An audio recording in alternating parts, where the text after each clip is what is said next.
அனைவர் மீதும் ஈத் பெருநாள் நல்வாழ்த்துக்களை கூறிக்கொண்டு இன்றைக்கு கோவை மாவட்டத்தில்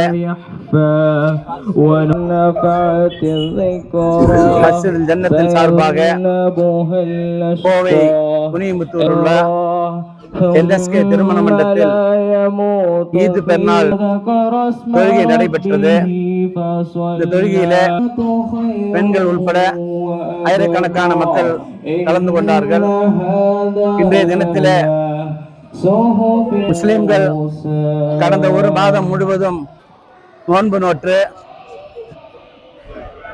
பகல் முழுவதும் பட்டினி இருந்து விரதம் இருந்து தண்ணீர் அருந்தாமல் உணவு அருந்தாமல் தன்னைத்தானே சுய கட்டுப்பாடு ஏற்படுத்திக் கொண்டு 30 நாள் நோன்பு பிடித்து இன்றைக்கு அனைவருமே பெருநாள் திடல்ல தொழுகைக்காக வந்து அமர்ந்து இறைவனை புகழ்ந்தவர்களாக இன்றைக்கு சென்று கொண்டிருக்கிறார்கள்.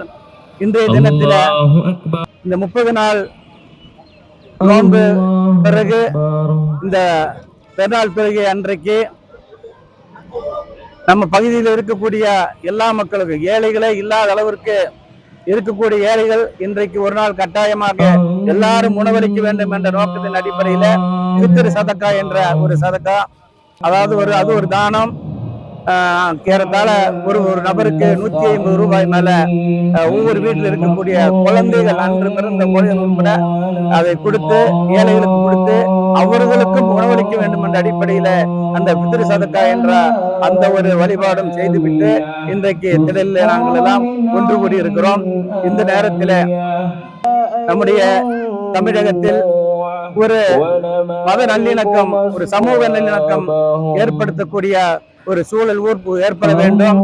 ஏனென்றால் இந்த தமிழகத்தை இன்றைக்கு குறிவைத்து பல்வேறு மதவாத சக்திகள் தாக்க முயற்சிக்கின்றார்கள், ஆட்சிக்கு வர முயற்சிக்கின்றார்கள். அப்படிப்பட்ட மதவாத சக்திகள் தமிழகத்திலே ஆட்சிக்கு வர முடியாமல், அதற்கு உறுதுணையாக இருக்கக்கூடியவர்களும் ஆட்சிக்கு வர முடியாமல் தமிழகத்தில் ஒரு நிலையான ஆட்சி அனைத்து சமூக மக்களையும் அனைத்து மதத்தினரையும் அனைத்து ஜாதியினரையும் ஒன்றிணைத்து ஆட்சி செய்யக்கூடிய நல்ல ஒரு ஆட்சி தமிழகத்திலே மீண்டும் மலர வேண்டும். அதற்காக அனைத்து சமூக மக்களும் பாடுபட வேண்டும். ஏனென்றால் இந்த சமூக ஒற்றுமை என்பது நம்முடைய வாழ்வாதாரத்தை பொறுத்தவரையில எங்க சமூக ஒற்றுமை இல்லையோ அங்க நம்முடைய ஒற்றுமை